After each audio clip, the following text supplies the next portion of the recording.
Nesse bloco do nosso programa, nós recebemos aqui em nosso estúdio Dr. Fabrício Pozzocco, ele que é da Pozzocco Advogados Associados, né? Já esteve conosco aqui algumas vezes. Deixa eu passar a vocês rapidamente o currículo, não sei se vai dar tempo, vou tentar passar rapidamente, né?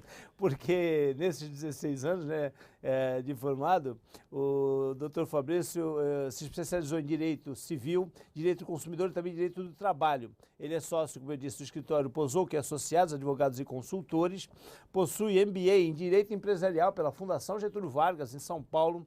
Ele é membro efetivo da Comissão de Ensino Jurídico da OAB São Paulo. Ele é professor convidado da Escola Superior de Advocacia da OAB do Brasil. Ele é professor dos cursos de graduação e pós-graduação em Direito da Exanc, Unisal e da Inesp, né? Professor de cursos preparatórios para a OAB, que aliás é uma necessidade, né? Os exames da ordem são sempre muito criteriosos e além de ser também professor para esses cursos preparatórios para o exame da ordem, ele também é professor para concursos públicos e carreiras jurídicas do Complexo de Ensino Jurídico Andreuccio Proordem. Ele é também coautor dos livros Exame da OAB Unificado Primeira Fase, todas as disciplinas do Exame da Ordem da Fundação Getúlio Vargas e também o livro Passe em Concursos Públicos, Questões Comentadas, Carreiras Trabalhistas, Magistratura e MFT, ambos da editora Saraiva.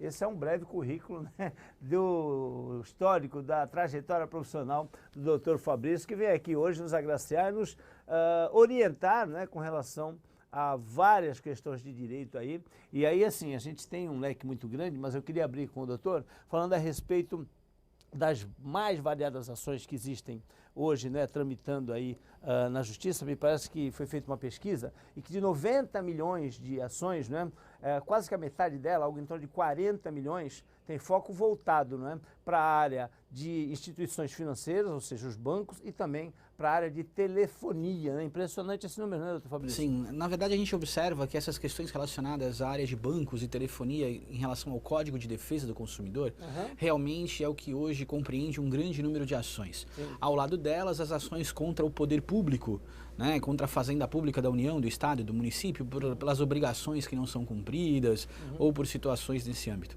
Mas a regra geral é que o direito do consumidor realmente acaba sendo aí a grande locomotiva aí dos processos do judiciário, é o que acaba puxando aí toda essa carreira. E aí, assim, a gente tem que observar duas vertentes nesse dado, né? Primeiro que 90 milhões é muita coisa, né, doutor? É quase que uma ação para cada 2 brasileiros. Isso é muito processo. Por isso que dessa pesquisa, hoje até existe uma nova lei que deve entrar em vigor agora em março de 2016, que é o novo Código de Processo Civil, que privilegia fundamentalmente a tentativa de conciliação.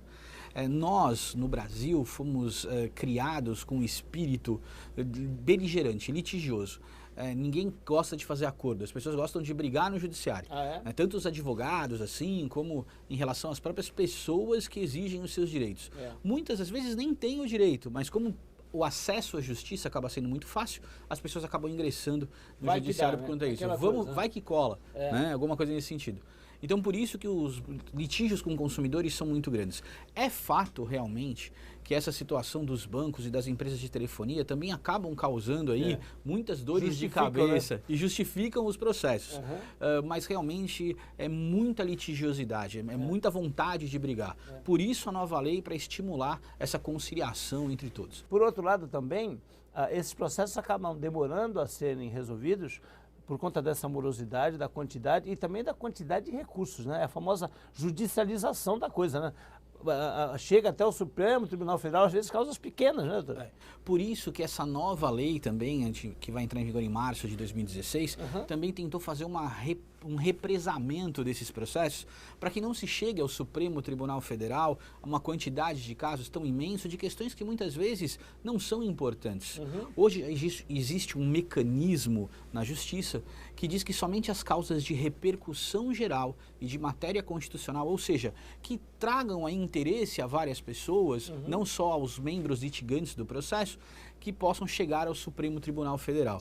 Talvez o maior problema não seja a questão só do judiciário, né? Faltam funcionários, faltam condições de trabalho, é fato tudo isso. Informatização também? Também. Né? Hoje, apesar de já ter aí uma grande parte informatizada, mas não é o Brasil inteiro e também não são unificadas as situações, né? Então não conversam entre si.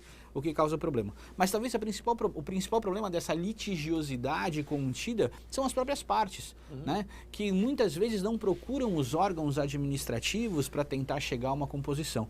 E principalmente as empresas, que no nosso caso aqui específico dos bancos e de telefonia, que acabam esperando ingressarem na justiça para poder resolver o problema. Sim. Eu acho que a própria mentalidade de todos que são envolvidos é uma mentalidade um pouquinho deturpada. Eu, como empresa, espero acontecer o problema e espero o judiciário dizer quanto eu tenho que pagar. E vou indo atrás de recursos. Exatamente, vou chutando isso quanto mais para frente. Exatamente. E aí é onde acaba tendo esse problema todo aí de assoberbamento do judiciário. Casos, doutor Fabrício, que você lembra, claro, a gente vai mencionar, né, os autores, nem nada, mas de repente isso é uma coisa que talvez o cidadão que lhe procurou pudesse estar, né, tentando reclamar alguma coisa extremamente absurda, deve ter acontecido algumas vezes, né, 16 anos de escritório. Casos que você lembra que de repente te chamaram mais a atenção? Eu tive alguns, né? Pessoas que me procuraram durante a carreira. Mas talvez o mais absurdo foi de uma moça que era pianista. Sim. E ela, na verdade, uma pianista até famosa, e ela foi tocar piano. Só que antes ela foi numa manicure. E, inadvertidamente, a manicure acabou tirando uma lasquinha, né, um bifinho, né, como popularmente costumam dizer, do dedo dessa moça. E em relação a essa situação, o que acabou acontecendo é que, né, a moça foi fazer o concerto e quando filmavam o concerto, passou até numa rede de televisão em São Paulo, aquele frontão do piano que é espelhado, mostrava os dedos da moça e tinha esse pequeno ferimento no dedo.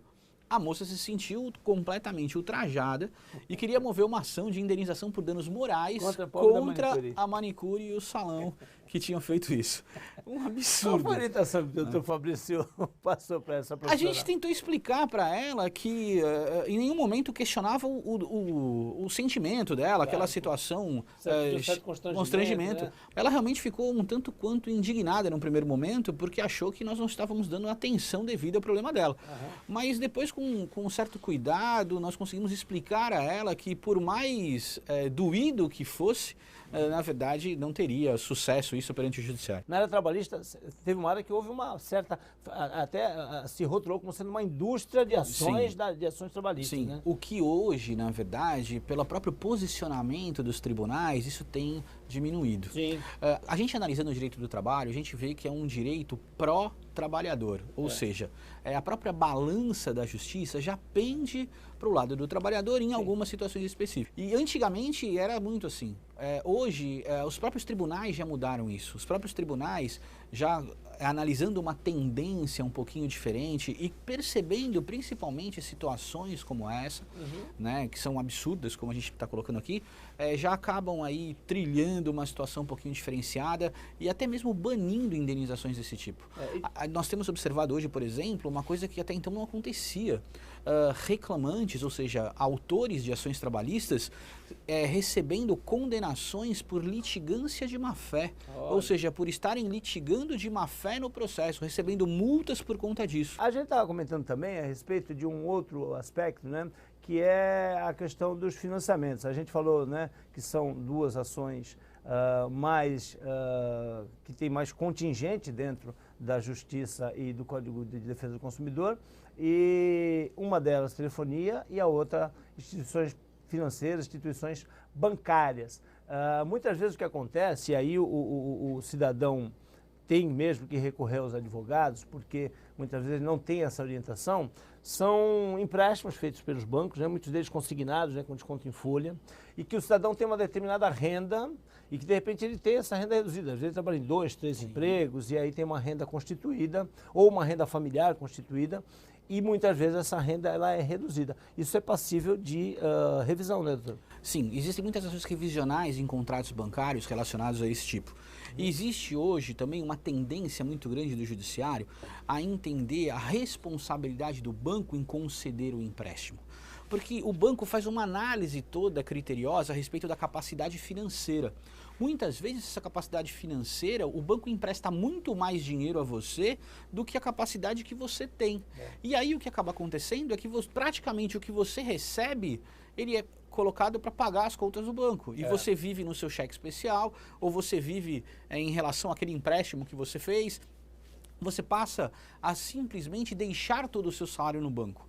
O judiciário tem sido aí muito perspicaz em situações como essa e tem se utilizado aí das decisões para poder reduzir para a margem consignável dos empréstimos, no caso de 30% dos vencimentos de cada um. Até 30% da receita que a pessoa adquire mensalmente. E 5% para pagar a dívida de cartão de crédito. Então a gente teria 35%. 30% para pagamento das dívidas todas e 5% especificamente para cartão de crédito.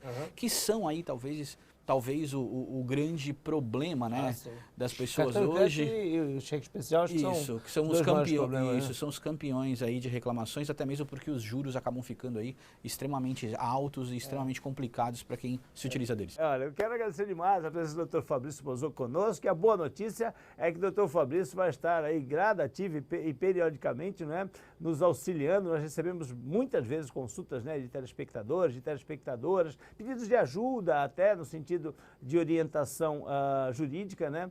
E o Dr. Fabrício, muito gentilmente, juntamente com todos os outros profissionais do escritório, estarão conosco aí, dirimindo, né, algumas dúvidas na medida do possível. Portanto, até já convoco, né, o nosso telespectador a entrar, o nosso e-mail, perdão, está aí na sua telinha, para que você possa, né, contar aí com a experiência do Dr. Fabrício e seus colegas de escritório, porque a gente falou em direito trabalhista, a gente falou em direito